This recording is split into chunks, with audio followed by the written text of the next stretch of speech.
The Great Chamber of the Galactic Council was the largest room ever built by any species in the known universe.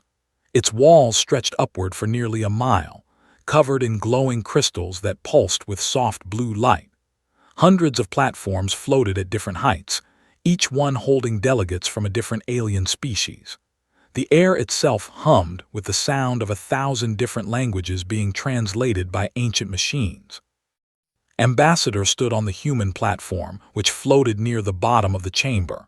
This was not an accident. New species always got the lowest platforms. Humanity had been a member of the Galactic Council for 300 years, and they were still considered new. Was a tall woman with hair and sharp eyes. She had served as Earth's ambassador for 15 years. In that time, she had learned to keep her face calm no matter what she felt inside. Today, she felt angry, very angry, but no one looking at her would know it. High Arbiter called the session to order. He was a species that looked like a giant snake with arms. His scales were deep purple, and his yellow eyes could see in complete darkness. They had been part of the Council for 50,000 years. They considered themselves the species in the galaxy. "We will now address the matter of human membership status," announced. His voice echoed through the chamber, translated into every language at once. Straightened her uniform. This was the moment she had been waiting for. Humanity had applied for a permanent seat on the Security Directorate, the small group of species that actually made decisions for the Council. For 300 years, humans had done everything asked of them. They had sent soldiers to fight in wars that did not concern them. They had sent doctors to cure diseases that could never reach Earth. They had sent engineers to build stations and repair ships across the galaxy. And every time they asked for equal treatment, they were told to wait. "The Council has reviewed the human application," continued. "After careful consideration, the application is—" Heard gasps from her own delegation behind her. She did not gasp. She had expected this. "May I ask why?" she said. Her voice was calm and polite. "Humans are still classified as a developing species," replied. He did not sound sorry. He sounded bored. "Your civilization has only existed for a few thousand years. You have only been spacefaring for 500. The Security Directorate requires species with more experience and wisdom. We have contributed more to this council in 300 years than most species contribute in 10,000, said. Contributions are appreciated but not sufficient. Maturity cannot be rushed. Perhaps in another 1,000 years, humanity will be ready." Nodded slowly. She looked around the chamber at the hundreds of alien faces watching her. Some looked amused, others looked pitying. None looked surprised. Everyone knew this would happen. Everyone always knew. She reached into her pocket and pulled out a small device. It was a communication link to Earth, to Secretary General himself. She pressed the button. "Sir," she said quietly, "they refused." There was a pause, then his voice came through, tired but firm. "Then do it." Took a deep breath. This was the moment that would change everything. "High Arbiter," she said, her voice now loud enough to reach every corner of the chamber. "I am authorized to make an announcement on behalf of the United Earth Federation and all human colony worlds." Tilted his head. "Proceed." Effective immediately, humanity withdraws from the Galactic Council. The chamber went silent. For perhaps the first time in 10,000 years, no one in the Great Chamber made a sound. All human personnel currently serving in Council space will be recalled within 30 standard days, continued. All human technology provided to Council members will be reclaimed. All treaties signed between humanity and Council species are hereby cancelled. Our borders will be closed to all non-human vessels. His yellow eyes widened. "Ambassador, surely you are not serious." "I am completely serious. This is madness. You cannot simply leave. No species has ever left the Council." "Then we will be the first." Murmurs began spreading through the chamber. The delegates, insect-like creatures with dozens of eyes, clicked their mandibles nervously. The representatives, massive beings made of living stone, shifted on their platforms with sounds like grinding boulders. "Think carefully about what you are doing," said. His voice had lost its bored tone. Now he sounded worried. "The galaxy is a dangerous place. Without council protection, humanity will be vulnerable." Almost laughed, almost. "Vulnerable," she repeated. "In 300 years, the council has never once protected us. When the raiders attacked our colony on 7, we asked for help. The council debated for 6 months while our people died. We ended up defending ourselves. That was an unfortunate situation, but when our ships were ambushed in the neutral zone, we asked for justice. The council appointed a committee. That committee is still meeting 15 years later. We got justice ourselves. These are complex matters that require. When plague struck our outer colonies, we begged for medical aid. The council sent observers. We developed our own cure." Stepped forward on her platform. "Every time we needed help, we were told to wait. Every time we solved our own problems, we were told we were too aggressive, too independent, too human. And every time we asked for recognition, we were told we were too young." She picked up her briefcase. "We are done waiting. We are done asking. We are done." "Ambassador, please," said. There was something new in his voice now, fear. "Let us discuss this. Perhaps arrangements can be made.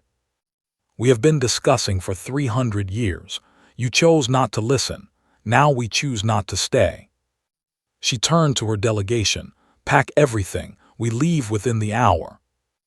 As she stepped off the platform, chaos erupted in the chamber. Delegates shouted questions and demands. Some called for her to stop. Others called for security to prevent the humans from leaving. But no one actually tried to stop them. Walked through the corridors of the council station, her team following behind her. Human workers were already emerging from offices and workshops, carrying boxes and equipment. Word had spread fast. A young man fell into step beside her. His name was Danny, the chief engineer of the station's power systems. Human-designed power systems that kept the lights on for 3 million inhabitants. "Ma'am," he said, "are we really doing this?" "We are." "What happens to the station when we pull our equipment?" Glanced at him. "That is no longer our problem." Danny nodded slowly. A small smile crossed his face. "I have been waiting 15 years to unplug these reactors." "Then enjoy yourself." Behind them, the great chamber still echoed with the sounds of panic. The most powerful beings in the galaxy were finally realizing something that humanity had known for a long time.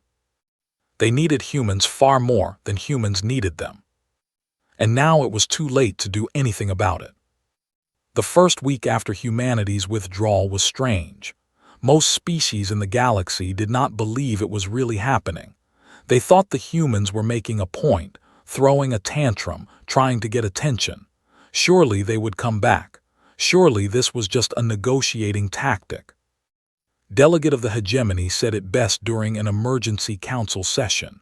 "Humans are emotional creatures," she announced, her compound eyes blinking in the harsh lights. "They act on feelings rather than logic. This display of anger will pass. Within a few weeks they will return, embarrassed and apologetic." But the humans did not return. Instead, they began taking things. On Nexus Station 7, the largest trading hub in the Outer Rim, human engineers arrived at the main power facility with tools and transport vehicles. The station administrator, unnamed, rushed to stop them. "What are you doing?" he demanded. Danny looked up from his work. He was disconnecting cables from a massive fusion reactor, a machine that produced enough power to light a small planet. "We are reclaiming our property," he said simply. "Your property? This reactor powers the entire station. 3 million people depend on it." Then they should have thought about that before treating us like servants for 300 years. "You cannot do this. I forbid it." Danny shrugged. This reactor was designed by human engineers, built in human factories, and installed by human workers. It was given to the Council as part of our membership contribution. Since we are no longer members, it comes home with us. Sputtered, "This is theft." "No, this is us taking back what belongs to us. If you want to call security, go ahead, but my team will be done before they arrive." Security did arrive, eventually. But by then, the reactors were already loaded onto human transport ships. The security officers watched helplessly as the vessels disappeared into hyperspace. That night, Nexus Station 7 went dark. The backup systems were old designs, installed centuries ago and barely maintained since. They could power emergency lighting and life support, nothing more. The great markets went silent. The entertainment districts closed. 3 million beings sat in darkness, waiting for someone to fix the problem. No one came. Similar scenes played out across Council space. On Prime, human agricultural specialists simply stopped working. They had been managing the vast food processing facilities that fed the planet's 10 billion inhabitants. Without them, the machines began breaking down one by one. On the border, human peacekeepers packed their weapons and walked away from their posts. They had been the only thing standing between the Collective and the Federation, two species that had hated each other for 100,000 years. On Prime, human doctors closed their clinics and returned to Earth. They had been the only ones who knew how to produce the antiviral medications that kept a deadly plague under control. Within days, the infection rates began climbing. High Arbiter called emergency session after emergency session. Each one was more chaotic than the last. "This is unacceptable," he declared during one particularly tense meeting. "The humans must be compelled to honor their commitments." Admiral Al of the Collective, a massive creature of living rock, rumbled in response. "Compelled how? Their fleet has already retreated behind their borders. Our combined military forces would need 6 months just to reach Earth. Then we send diplomatic missions. We negotiate." "We have tried. They are not responding to communications." "Not responding." Scales rippled with agitation. "They must respond. They cannot simply ignore the entire galaxy." "Apparently they can." The delegate spoke up. "Perhaps we should offer them what they wanted, a seat on the Security Directorate, equal status." "It is too late for that," snapped. "They have already withdrawn. Offering it now would make us look weak." "We are weak," Al said bluntly. "Without human technology, half our stations will fail within the year. Without human peacekeepers, our borders will collapse. Without human doctors, plagues will spread. We are already weak. The only question is whether we admit it." Turned away, he could not argue with the truth. On Earth, Secretary General watched the reports coming in from across the galaxy. His office was quiet, lit only by the glow of holographic screens showing chaos and confusion on 100 different worlds. His aide Price stood beside him. She was young, barely 30, but she had been with since the beginning of his administration. She knew when to speak and when to stay silent. "They are starting to panic," she said finally. "Good. Sir, people are suffering, not just the ones who mistreated us. Innocent people on stations and colonies that never did anything wrong." Was quiet for a long moment. He was an old man now, past 70, with white hair and tired eyes. He had spent his entire life in service to humanity. He had seen the best and worst of both humans and aliens. "Do you know how many humans died in the raids?" he asked quietly. 200,000. "Do you know how many died in the neutral zone ambushes?" 50,000. "And the plague on the outer colonies?" 300,000. 550,000 human lives lost because the Council could not be bothered to help us. Turned to face her. "I mourned every single one of them. I wrote letters to their families. I attended their memorials. And every time, the council told us that our losses were unfortunate but not significant enough to warrant action. Was silent. Now they are losing people, continued. Now they understand what it feels like to need help and receive none. I am not happy about it, but I am not sorry either. What do we do now? We wait. Eventually, they will realize that we are not coming back. Then they will have to decide what kind of galaxy they want to live in.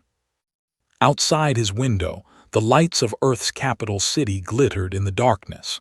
Somewhere out there, billions of humans were going about their lives, free from the burden of serving a galaxy that had never appreciated them. It was a strange feeling, thought. After 300 years of trying to prove themselves, humans were finally learning to stop caring what others thought of them. And it felt good. The second month began with the collapse of the galactic economy. It happened slowly at first. A few trade routes closed. A few shipments were delayed. A few prices went up. Most species barely noticed. They had grown used to things working smoothly, and they assumed someone would fix any problems that arose.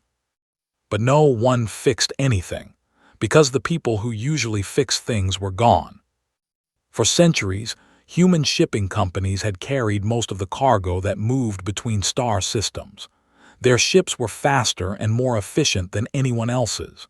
Their captains knew every safe route through hyperspace. Their insurance companies covered losses and damages. Now those ships sat empty in Earth's orbital shipyards. Those captains stayed home with their families. Those insurance policies had been canceled.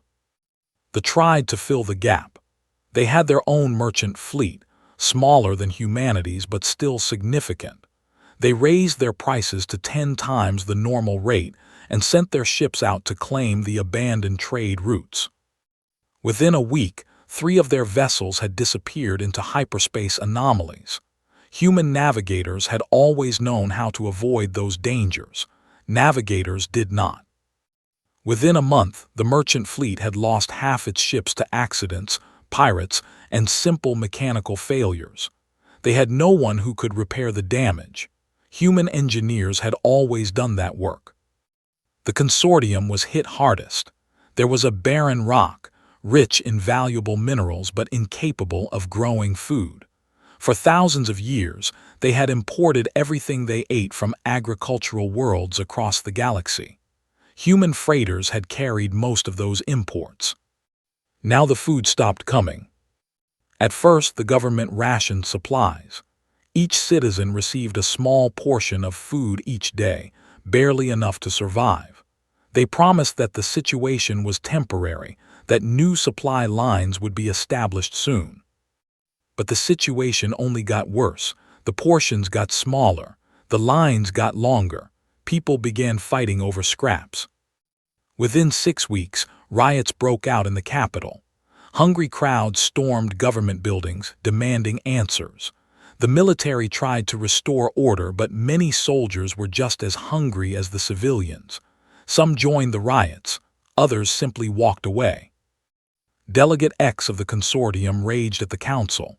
"This is economic warfare," he shouted, his serpentine body coiled with fury. "The humans are deliberately starving us." Arbiter, looking older and more tired than anyone had ever seen him, shook his head. "The humans are doing nothing. That is exactly the problem. They are not helping us, but they are not hurting us either. They have simply stopped participating." It is the same thing. No, it is not. And that distinction matters. We cannot declare war on a species for refusing to trade with us. We cannot condemn them for choosing isolation. They have done nothing wrong except stop doing right. The economic crisis was bad enough, but it was only the beginning. The Collective and the Federation had been enemies since before recorded history. Their hatred for each other ran deep, built on centuries of wars, betrayals, and massacres. The only thing that had stopped them from destroying each other was humanity. Human diplomats had brokered their peace treaty 80 years ago. Human peacekeepers had enforced it ever since. Human cultural exchange programs had slowly, painfully, built small bridges of understanding between the two species. Now all of that was gone. It started with a minor incident. A patrol ship encountered a freighter in disputed space. Both ships claimed the right to be there. Both ships refused to back down. Without human mediators to calm the situation, words became threats. Threats became weapons fire. The freighter was destroyed. All hands lost. The Federation demanded justice. The collective refused to apologize. Within a week, warships attacked a colony world. They responded by bombing a space station. By the end of the month, they were in full-scale war. And it spread. A species of raiders and pirates that humanity had spent decades suppressing saw opportunity in the chaos. They began attacking undefended stations and colonies, taking whatever they wanted. Without human military patrols to stop them, no one could stand against them. The Axe, a species that had long resented dominance, launched a surprise attack on several border worlds. They had been planning this for centuries, waiting for the right moment. The withdrawal of humanity was that moment. Species that had been peaceful for thousands of years suddenly remembered old grudges. Alliances that had seemed unbreakable fell apart overnight. The galaxy, which had seemed so stable and orderly, revealed itself to be a powder keg waiting for a spark. Humanity had been that spark, or rather, the absence of humanity had been. On Earth, Secretary General received daily reports of the spreading chaos.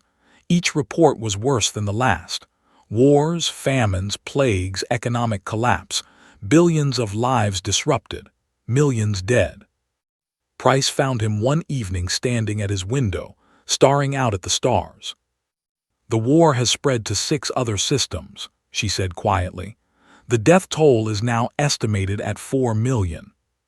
Did not turn around, I know. The food riots have killed another 100,000. Their government is on the verge of collapse. I know. Sir, some of our people are asking if we should help. Not rejoin the council, but just provide humanitarian aid. Food, medicine, peacekeepers, something." Was silent for a long time. "When we were members of the council," he said finally, "we gave them everything. Our technology, our soldiers, our scientists, our doctors. We gave until we had almost nothing left to give. And what did they give us in return? Nothing. Exactly, nothing. Not respect, not gratitude, not even basic recognition of our contributions. They took and took and took, and they never once said thank you." He turned to face her. "I want to help. Believe me, I do. But if we help now, nothing changes. They will accept our aid, use our resources, and go right back to treating us like servants.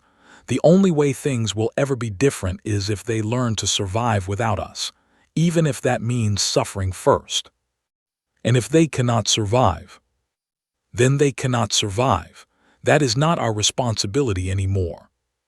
Nodded slowly. She understood. She did not like it, but she understood. Outside, the stars continued to shine, indifferent to the chaos unfolding beneath them. 4 months after humanity's withdrawal, the Galactic Council existed in name only. Its great chamber still floated in space, but most of the platforms were empty now. The species that once gathered there to debate and argue were too busy fighting each other to attend meetings. High Arbiter sat alone on his platform most days. He was no longer High Arbiter in any meaningful sense. The government that had appointed him had collapsed. The authority he once wielded had evaporated. He was an old serpent with a fancy title and no power. But he still had his ship, and he still had one hope left. He ordered his vessel to fly to the edge of human space. It was a journey of 2 weeks, through territories that had become dangerous since human patrols stopped protecting them. Twice, pirates attacked his ship. Both times his guards fought them off, but at great cost. When they finally reached the human border, a single frigate was waiting for them. The ship was called the Liberty's Edge. It was small compared to the massive warships of other species, but it was beautifully designed. sleek and fast and deadly. Human ships always looked like that, thought, efficient, elegant, dangerous. Unidentified vessel, a voice crackled over the communication system. You have entered human-controlled space. State your identity and purpose. This is High Arbiter of the Galactic Council. I request permission to speak with your leaders. There was a pause, then the voice came back, female and calm. I am Captain Maria Santos of the Liberty's Edge.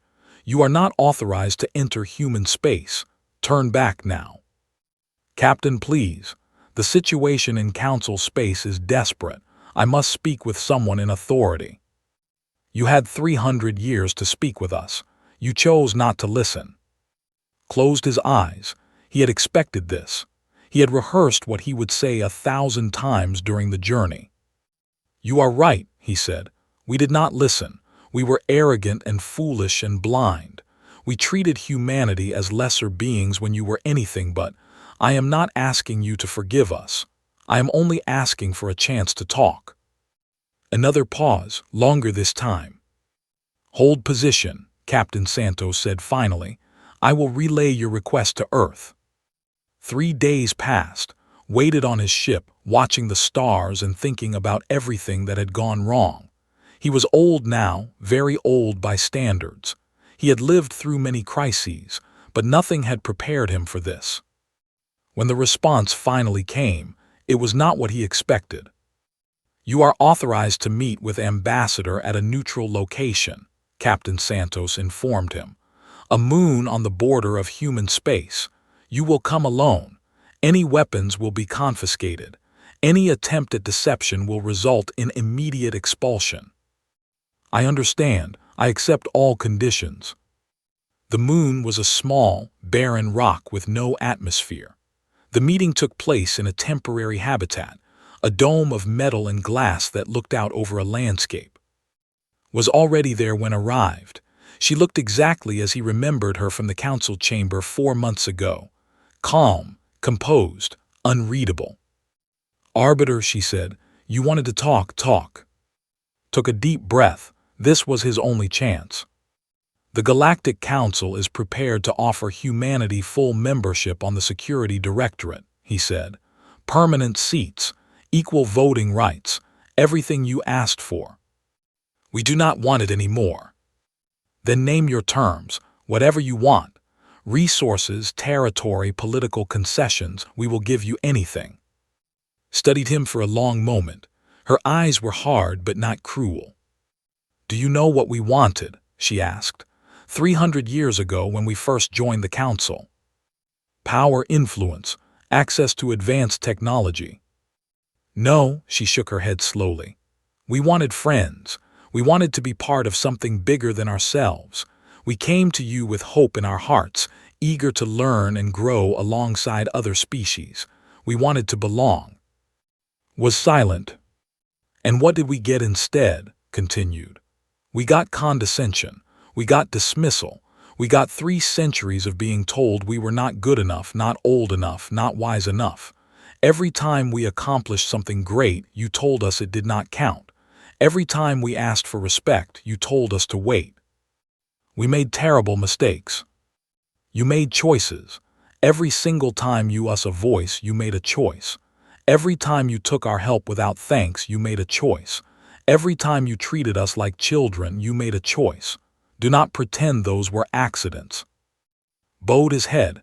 You are right. They were choices, bad ones, made by arrogant beings who could not see beyond their own prejudices.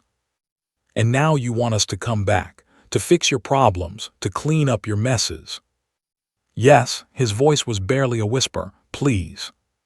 Was quiet for a long time. Outside the dome, the barren moon stretched to the horizon, empty and lifeless. I cannot make that decision alone, she said finally. The people of Earth and our colonies will decide, all of them. Every human being will have a voice in this choice. How long will that take? As long as it takes, months probably, perhaps longer. Our people are dying, wars are spreading, civilizations are collapsing. I know. There was something in her voice that might have been sympathy, or might have been satisfaction, could not tell. "What can I do?" he asked. "What can I say to convince your people to help?" Stood up, she walked to the window and looked out at the stars.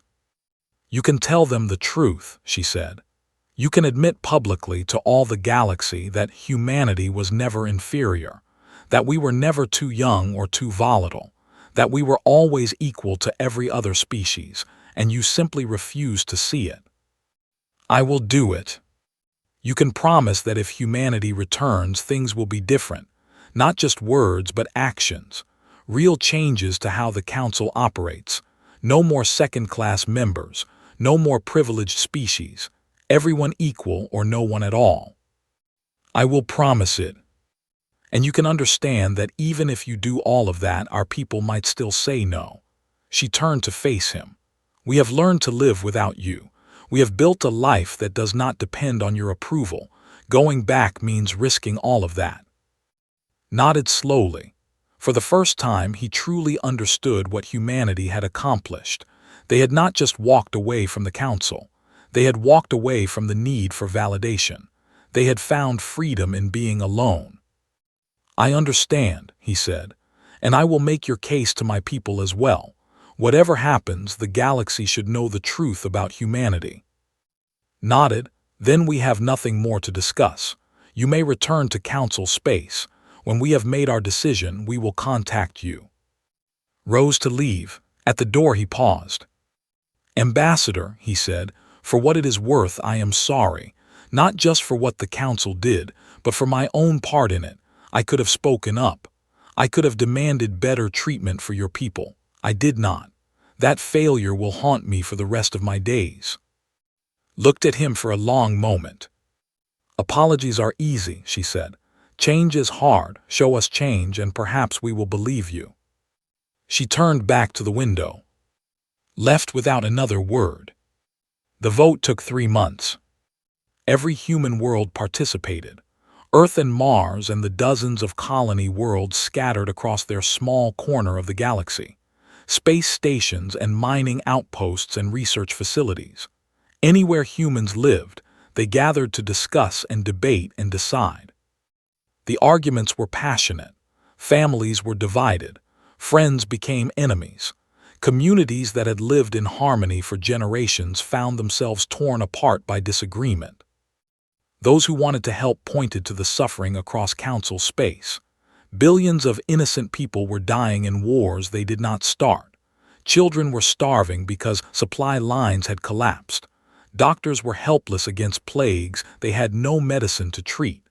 Surely, they argued, humanity had a moral duty to prevent suffering when they had the power to do so. Those who wanted to stay isolated had different arguments. They spoke of 300 years of disrespect. They reminded everyone of the human lives lost in Council conflicts, lives that alien leaders had dismissed as unimportant. They asked why humanity should sacrifice for species that had never sacrificed for them. Secretary General did not tell people how to vote. He made speeches explaining both sides of the issue, careful to be fair and balanced. But everyone knew where his heart lay. He had led the withdrawal. He had stood firm against every plea for help. He believed humanity needed to chart its own course. Now Secretary of External Affairs took a different approach. She traveled from world to world, speaking to citizens directly. She told them about her meeting with. She described the desperation in his eyes, the genuine remorse in his voice. She did not say people should forgive the Council, but she asked them to consider what kind of future they wanted. "We can stay isolated," she said in one speech that was broadcast across all human worlds. "We can build walls around ourselves and pretend the rest of the galaxy does not exist, and we will survive. We have proven we can survive alone." She paused. "But is survival enough? Is that all we want from existence, to simply continue existing?" The crowds were silent, listening. 300 years ago, our ancestors joined the Council because they believed in something greater. They believed that working together, all species could accomplish more than any could alone. That dream was betrayed. But does that mean the dream was wrong? In the end, the vote was not close. 62% of humans voted to re-engage with the galaxy, not to rejoin the Council as it was, not to go back to being servants, but to create something new, something better. Secretary General announced the result in a broadcast that reached every corner of the galaxy. "The people of Earth and her colonies have spoken," he said. His voice was steady, though those close to him could see the emotion in his eyes. "We will not rejoin the Galactic Council. That institution failed us, and we will not pretend otherwise." Across Council space, hearts sank. In refugee camps and war zones and hospitals running out of medicine, people wept. "However," continued, "we are not without compassion. We remember what it is like to be desperate. We remember what it is like to need help and find none offered. We will not become what we hated." A murmur of hope began to spread. "We propose a new framework for interstellar relations. Not a council where some species rule and others serve. Not a hierarchy based on age or power, but a true partnership of equals." He leaned forward. "Any civilization that wishes to join must meet 3 simple requirements. First, mutual respect. Every member species will be treated with dignity, regardless of how long they have existed or how advanced their technology. Second, shared responsibility. No species will be asked to give more than they receive. All will contribute according to their ability and benefit according to their need. Third, equal voice. Every member will have the same vote, the same rights, the same standing. There will be no permanent security councils, no privileged classes, no second-class citizens." He straightened. "We call this new organization the Interstellar Compact. Its doors are open to any who would enter as equals. But understand this clearly. We will never again accept being treated as less than what we are." The broadcast ended. For a long moment, silence hung over the galaxy. Then the responses began pouring in. The Federation was first. They had been devastated by their war with their population halved, their economy destroyed. They accepted humanity's terms immediately and without reservation. The collective followed within hours. They too were exhausted by the conflict. More importantly, their leaders had seen what happened when they tried to solve problems with violence instead of cooperation. They wanted a different future. Smaller species, ones that had long been dominated by the great powers of the old council, signed up eagerly. They had never been given a voice before. The idea of equality was like water in a desert. Even the proud and ancient and traditionally suspicious of change eventually agreed to join. Their merchants had learned the hard way that they could not survive without trade partners. Their leaders had learned that isolation meant death. They were more complicated. Their civilization had fractured during the crisis. 3 different factions claimed to speak for their species. But one by one, those factions realized they could not rebuild alone. One by one, they came to the table. Within a year, the Interstellar Compact had more members than the old council had ever had. The first meeting of the Compact took place on a new station, built in neutral space by engineers from a dozen different species. Human engineers, yes, but also stonemasons and artists and designers. It was a joint effort, a symbol of what cooperation could achieve. Now Chancellor of the Compact's General Assembly presided over the first session. She looked out at the gathered delegates, aliens of every shape and size, all watching her with hope in their eyes. "We have a lot of work to do," she said simply. "Wars to end, plagues to cure, economies to rebuild, wounds to heal. It will not be easy. We will disagree. We will argue. We will make mistakes." She smiled slightly. "But we will do it together, as equals, as partners, as friends." The chamber erupted in applause. Later that day, after the formal ceremonies had ended, found herself alone in her office. She was looking out the window at the stars when a chime announced a visitor. "Come in," she said. The door opened and a familiar serpentine figure entered, looked different now, older, more worn. His scales had lost their luster. His eyes had lost their arrogance. "Chancellor," he said quietly, "I have come to apply for membership." "For the—" "No, for myself alone. They have their own representatives now. I am no longer needed by my people." "Then why come here?" He was silent for a moment. "Because I was wrong," he said finally. "For 300 years, I believed humans were too young and too crude and too emotional to be trusted. I looked down on you. I dismissed your achievements, your requests, because I could not imagine a universe where humanity was our equal." He lowered his head. "I see now that you were never our inferiors. You were always our equals, perhaps even our betters in some ways. You built something in 1 year that we could not build in 50,000, a true partnership, a real community, a place where everyone matters." Studied him for a long moment. "What do you want from us?" A chance to be part of what you are building, not as a leader, not as an arbiter, just as a citizen, someone who can contribute however small." "Why should we trust you?" "You should not. I have not earned your trust, but I hope I can, given time and opportunity." Looked at him. She thought of all the times she had stood before the old council, asking for respect and receiving only contempt. She thought of the anger she had carried for so many years. Then she thought of the future, of the galaxy they were trying to build, of the values they were trying to uphold. "The compact is open to anyone who accepts our principles," she said. "Mutual respect, shared responsibility, equal voice. If you can live by those principles, you are welcome here." I will." She extended her hand, a human gesture of greeting that had always found strange. Now he understood it. It meant trust. It meant welcome. It meant starting fresh. He reached out and took her hand in his. "Welcome to the compact," said. "We have a lot of work to do."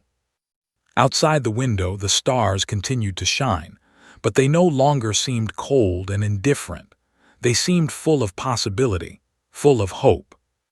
A new chapter was beginning, and for the first time in 300 years, humanity was writing it as equals.